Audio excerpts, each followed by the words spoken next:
வணக்கம் ஸ்ரீகாந்த் அவர்களே. இன்னைக்கு ரொம்ப மகிழ்ச்சியான நாள், ரொம்ப பெருமையாக இருக்கு. He can say or wonder who is this is. ஏன்பா திருன்னு முழிக்கிறீங்க? டேய், நான் தான் ஆளு. என்ன திடீர்னு கடிதம்னு யோசிக்கிறீங்களா?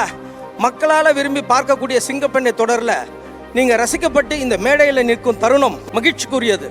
இன்னைக்கு இந்த மேடையில் உங்கள் கூட நிற்கணும்னு ஆசைப்பட்டேன். என்ன பண்ணுறது, அவசரமாக ஊருக்கு போக வேண்டிய கட்டாயம்தான். இந்த கடிதம் என்னுடைய வாழ்த்துக்களையும் இன்னைக்கு நம்மோட இல்லைனாலும் அளவு கடந்த மகிழ்ச்சியும் ஆசிகளையும் உங்களுக்கு அம்மாவும் அப்பாவும் நம்மளுடைய அக்காவும் கொடுப்பாங்கன்னு நம்புகிறேன். என் தம்பியை பற்றி சில வார்த்தைகளை சொல்லணும்னு தோணுது. அவர் வில்லன் கதாபாத்திரத்தில் நடித்திருந்தாலும் எங்கள் வீட்டு ஹீரோ அவர் தான். எங்கள் வீட்டு பிள்ளைகள் எல்லாரையும் வளர்த்ததில் அவருக்கு பெரும் பங்கு உண்டு.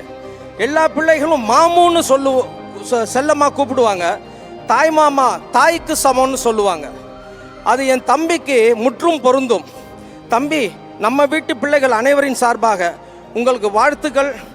நான் இப்போ உங்கள் கூட இருந்தால் நீங்கள் நிச்சயம் சந்தோஷப்படுவீங்கன்னு தெரியும். உலகிலே யாவும் அழகாச்சே, வயதை மீறிய வாழ்விலே சிறு கவிதை